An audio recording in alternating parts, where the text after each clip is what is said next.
انشالله که لحظه لحظه یا شایش زن لذت پاراز آلاشق برنامه سی بیننده عزیز و بخش کارشناسی برنامه همطور که اول برنامه انشالله ببینید در مورد ادامه مبحثی که دوشنبه گذشته ادامه صحبت لدخ ببینید ادامه رجخ در مورد فضای مجازی صحبت لدخ و رمزگذاری تلفن همراه و لپتاپ، کامپیوتر و سایر مواردی که در ارتباط با حریم شخص میزه. در خدمت جناب آقای کمالی، معاون سازمان بسیج رسانه و کارشناس رسانه و فضای مجازی که معرف حضور دولار الان نچدن برنامه دی که استفاده لغ صحبت دانن و حضور رانن. جناب آقای کمالی از سلام مجدد دارم، وقتتون بخیر باشه، خیلی خوش آمدید. بنده هم از سلام و ادب دارم خدمت شما و تمام بینندگان عزیز و انشالله این برنامه هم مفید باشه برای بینندگان.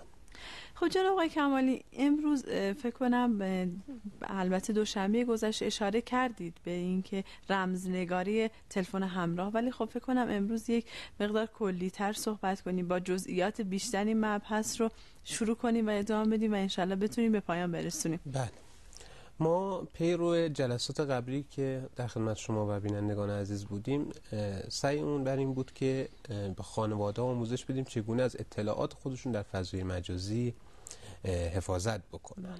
خب یکی از اون مهمترین مراحل بحث رمزنگاری بود. اما چرا؟ چون ناخودآگاه شما دقت بکنید خانواده ها دارن از این ابزارها استفاده میکنن و دیگه خیلی از خانواده ها آلبوم های سنتی رو حتی در خانه هاشون ندارن، یعنی صرفاً عکس های ازدواجشون، عکس های تولدشون، تمام اینها رو به صورت الکترونیکی در رایانه خودشون، در تلفن همراه خودشون ذخیره میکنن و باید ما یک راهکار رو حتما به اینها معرفی بکنیم که این اطلاعات بتونه ایمن بمونه. خب این راهکار چی میتونه باشه؟ در جهان امنیت، در فضای علمی سالهاست که یک شیوهی به نام رمزنگاری یا اینکریپشن مطرح شده و از این راهکار امنیتی به اصطلاح در تلفن‌های همراه و رایانه ها هم میشه استفاده کرد. اما چگونه؟ در ابتدا من در اسلاید شماره یک یه خبر رو برای بینندگان عزیز تهیه کردم. این اتفاق هفته پیش افتاد. یکی از به اصطلاح هنرمندان عزیز ایران، ایشون خودروش مورد سرقت واقع شد و اون سارقین به جای اینکه خودرو رو سرقت بکنن، لپتاپ و اون اسناد و مدارک الکترونیکی که داخل این خودرو بود رو به سرقت بردن. بله. ما مشاهده میکنیم که امروزه مهمترین به اصطلاح سرقت ها داره در حوزه اطلاعات اتفاق میفته. چرا؟ چون اگر فردی بیاد به اصطلاح لپتاپ من رو، رایانه من رو سرقت کنه، تنها یک بهره از این میتونه ببره، یعنی صرفا اون قیمت فیزیکی اون هست. اما اگر امنیت اطلاعات من در این رایانه من رعایت نشده باشه، خب ممکن هست که از عکس‌های من، از تصاویر من سوء استفاده بکنه اون سارق. پس چی شده؟ در جهان داره این سارقین رفتن به این سمت که از این اطلاعات دیجیتال سوء استفاده بکنن. یعنی مهمتر از اون وسیله‌ای که حالا دزدیده میشه اطلاعاتی که داخل اون هست. بله. هم عکس‌های شخصی، یه سری فایل‌های شخصی، خیلی اطلاعات مربوط به کارشون، حساب‌های بانکیشون. دقیقاً بله. و خب چه بکنیم که این اتفاق نیفته؟ نکنیم ما در اسلاید به اصطلاح 2 و 3 اومدیم این واقعیت رو بهش اشاره کردیم که امروز خصوصا در این 10 سال اخیر که ابزارهای دیجیتال در زندگی ما نفوذ کردن، تمام ابعاد زندگی ما به نوعی یک نسخش در فضای مجازی وجود داره. یعنی اینکه در فضای مجازی مشخص هست که بنده در کجا زندگی میکنم، تصاویر من موجود هست، اطلاعات بانکی من موجود هست و اگر امنیت اینها رعایت نشه، از هر یک از اینها به تنهایی میشه سوء استفاده کرد. مثالی هم خدمتتون عرض بکنم، در زمانهای گذشته فرد میخواست بره خواستگاری، خب میرفتن تحقیقات محلی انجام میدادن، اما امروزه به راحتی میشه در شبکه‌های اجتماعی این تحقیقات رو انجام داد. چون اینقدر مردم بدون اینکه توجه داشته باشن اطلاعات خودشون رو منتشر میکنن که میشه به یک دیدگاه کامل از اون فرد در فضای مجازی دست پیدا کرد. اما این اطلاعاتی که در فضای مجازی قرار میگیره، ما در اسلاید 3 به این اشاره کردیم، 2 نوع اطلاعاتن. یک سری اطلاعات ثابتن، مثل اون به اصطلاح شماره حساب بانکی ما، مثل اطلاعات خانوادگی ما، مثل تصاویر شخصی ما. این اطلاعاتی هست که ما در تمام طول زندگیمون امکان سوء استفاده ازش وجود داره. اگر هم سوء استفاده بشه امکان تغییرش وجود نداره. یعنی اینکه ما به سختی میتونیم کد ملیمون رو عوض کنیم، امکانش وجود نداره. یا ما به سختی میتونیم به اصطلاح تصاویرمون رو عوض بکنیم، چون ما این هستیم. یک سری اطلاعات هم اطلاعات فعاله، مثل آدرس پست الکترونیکی ما، مثل به اصطلاح رمزهای اینترنتی ما. اینها رو میشه در شرایطی تغییرشون داد. مثلا حساب بانکی یه مقدار راحت تر هست نسبت به کد ملی. کد ملی اصلا خیلی سخت است فرآیندش. یا پست الکترونیکی رو شما اگه ازش سوء استفاده شد میتونید آدرس رو عوض کنید، گرچه از اطلاعات شما سوء استفاده شده. بله. لذا هر یک از این اطلاعات به گونه‌ای میشه ازشون حفاظت کرد. توصیه ما در مورد اطلاعات ثابت این هست که سعی کنید اینها رو منتشر نکنید. یعنی چه نیاز هست که دوستان شما بدونن که کد ملی شما چند هست؟ چه نیاز هست که دوستان شما به اصطلاح تصاویر شخصی شما رو داشته باشن؟ خب اینها رو باید خانواده‌ها دقت بکنن. بله. یک نکته دیگه هم که مهمه، این اطلاعات باز فعاله. اطلاعات فعال ما شیوه نگهداریش فرق می‌کنه. یک جا هست که ما می‌خوایم اطلاعات رو در تلفن همراهمون ذخیره بکنیم.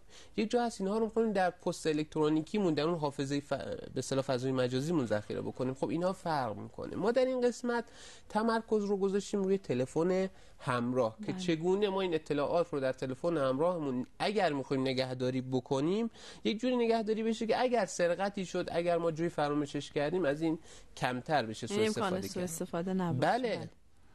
نگوین در فضای مجازی هیچ چیزی 100% نیست. ما باید تمام این راهکارهای امنیتی رو رعایت بکنیم تا اون ضریب احتمال سوء استفاده بیاد پایین. بله. یعنی وقتی من یک رمز ورود داشته باشه تلفن همراهم، خب به نسبت کاهش پیدا میکنه، افراد غیر مجاز بتونن از این تلفن استفاده بکنن. وقتی رمزنگاری بشه دیگه کسی نمیتونه باز اون اطلاعات رو بیاد استخراج بکنه.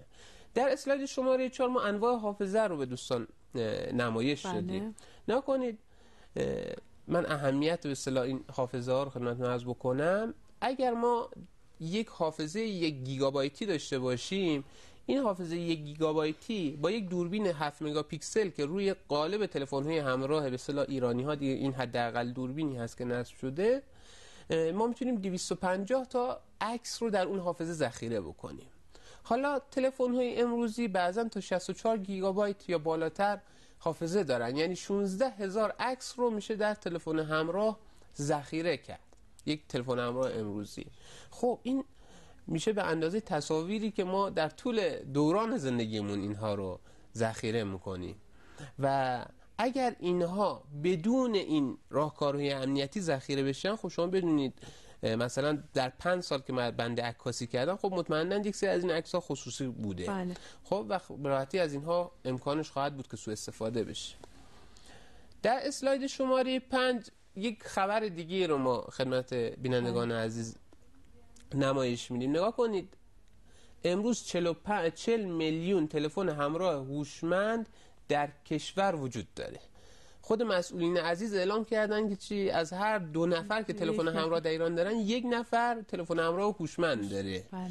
اما چون این راهکار امنیتی رو که خصوصا در تلفن همراه هوشمند وجود داره خانواده رعایت نمی‌کنن، بالاترین نرخ به اصطلاح سرقت‌ها هم تو بحث تلفن‌های همراه هوشمند هست. خصوصا جناب کمالی، حالا هفته‌های گذشته اشاره کردن در ارتباط با تلفن همراه هوشمند برای کودکان هست. بله. که خب خیلی از والدین حتی خودشون، الان شما اشاره می‌کنید در صحبتاتون خیلی از مسائل امنیتی رو والدین پدر مادرها رعایت نمی‌کنن، حالا چه برسه به کودکان ما که این تلفن‌ها رو در اختیار اونها قرار میدیم بدون آموزش‌هایی که بهشون میدیم. دقیقاً. شما کنید تنها در ایالات متحده ماهیانه بیش از 22,000 تلفن همراه هوشمند در تاکسی ها فراموش میشه.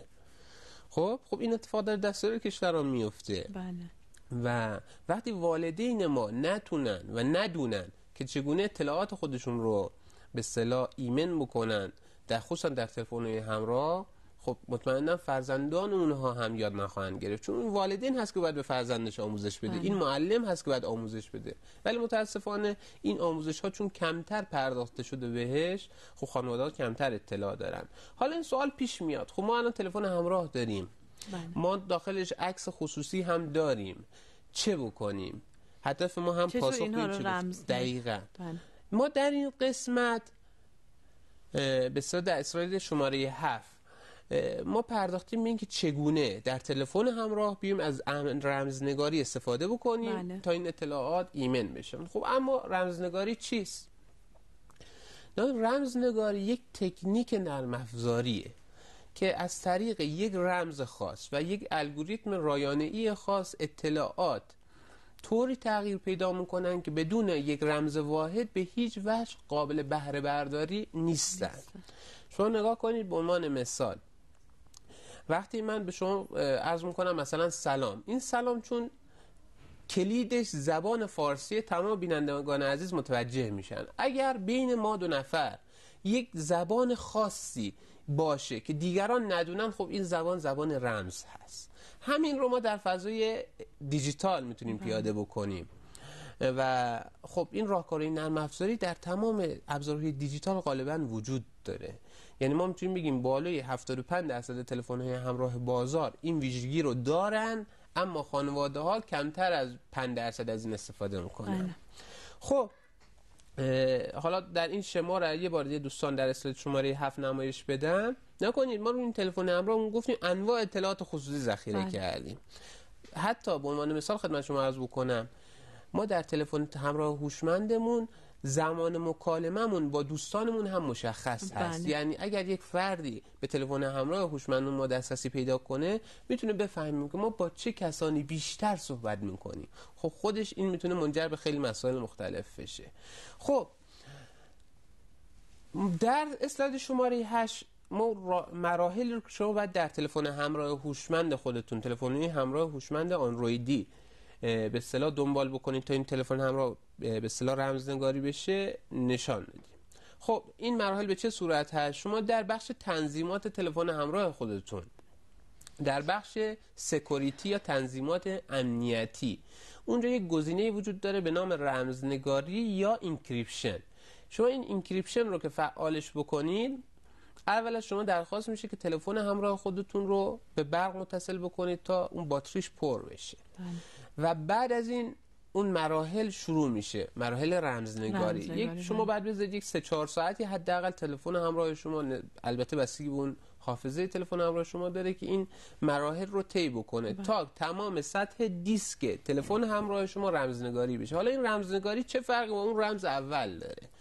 در جلسه قبل هم اشاره کردیم. شما وقتی اون رمز ورود به تلفن همراه رو تعریف میکنید، تنها یک سد اولی است. یعنی اینکه صرفاً کاربر یا اون فردی که میخواد سوء استفاده بکنه نمیتونه لایه اول رو رد بکنه، یعنی صرفاً نمیتونه به بخش مثلا گالری شما دسترسی پیدا بکنه. اما اطلاعات شما برای یک متخصص، یک کسی که کار سرقت اطلاعات قابل دسترس است. چرا؟ چون میتونه اون تلفن رو به رایانه متصل بکنه و بعد اطلاعات رو استخراج بکنه. اما رمزنگاری چه کار انجام میده؟ این هست تمام این اطلاعات رو به وسیله یک رمز خاص که شما تعریف میکنید تبدیل به یک اطلاعات ناخوانا میکنه. تا شما این رمز رو وارد نکنید به هیچ وجه این اطلاعات قابل کپی کردن، قابل تفسیر کردن و قابل استفاده کردن نخواهد بود. خب ولی یک نکته اینجا وجود داره که ما در اسلاید بعدی بهش اشاره کردیم، این که شما اگر بیاید رمزنگاری هم بکنید، انواع نرم افزارهای امنیتی هم روی تلفن همراه خودتون نصب داشته باشید، اما رمزتون مثلا رمز 1 2 3 4 5 6 باشه، این امن نخواهد بود. این مثل این هست که شما بیاید در خونه خودتون رو، در منزلتون رو 7 قلف بزنید، خب ولی پنجره‌تون رو باز بذارید، نه نرده‌ای باشه نه هیچ. پس شما اگر رمزنگاری میکنید تلفن همراهتون رو، اون مراحل رو که در اسلاید شماره به اصطلاح 8 ما اشاره کرده بودیم انجام میدید، حتما یک رمز پیچیده قرار بدید. حداقل رمز حداقل 8 کاراکتر باشه، ترکیبی از حروف و اعداد باشه تا اینها به راحتی قابل حدس زدن نباشه. مثلا تاریخ تولدتون رو قرار ندید که اگر یک فرد آشنایی تلفن همراه شما رو سرقت کرد یا حتی جوی فراموش شده بود، بتونه به راحتی این رمز رو بزنه و از اطلاعات استفاده بکنه. یه نکته دیگه، رمز خودتون رو هم اگر شما اینقدر حساسید که اطلاعاتتون لو نره، جوی سوء استفاده نشه، به هیچ وجه این رمزهای خودتون رو هم در دسترس دیگران قرار ندید، خصوصا رمز که مورد استفاده واقع شده برای اینکریپشن تلفن همراهتون. یه نکته مهمتر، الان برای خیلی این تصور ایجاد شده که عصر تلفن‌های هوشمنده. بله. اما در جهان خیلی از خانواده ها دارن برمیگردن به استفاده از تلفن‌های ساده. چرا؟ چون می‌بینن که آقا این همه دغدغه‌ای که باید داشته باشن به حفظ امنیت اینها بعضا نمیصرفه. میان برمیگردن به استفاده از تلفن‌های به اصطلاح همراه ساده. پس لذا ما در این اسلاید شماره 9 هم اشاره کردیم که اگر شما نگران امنیت اطلاعات خودتون هستید و چون امنیت اطلاعات در فضای مجازی نسبی است، یعنی هیچ کس حتی قوی ترین دستگاه امنیتی نمیتونه بگن اطلاعات ما امن هست. همونجوری که شما دیدید آقای ادوارد اسنودن هزاران اسناد محرمانه دولت آمریکا رو اومد کپی کرد و رفت در خارج از آمریکا منتشر کرد. خب پس این امنیت نسبیه. اگر نگران هستید ما این خبری رو هم از رسانه‌های بین‌المللی در اسلاید شماره 10 نمایش دادید. حتی اونها هم دارن بحث میکنن اگر نگران هستید شما به تلفن همراه عادی تهیه بکنید. حالا اگر سوالی هست من در خدمت. اگر اجازه بدین جناب آقای کمالی شما هم یک استراحت بفرمایید، سری بزنیم اتاق فرمان و برگردیم همچنان در خدمت شما هستیم.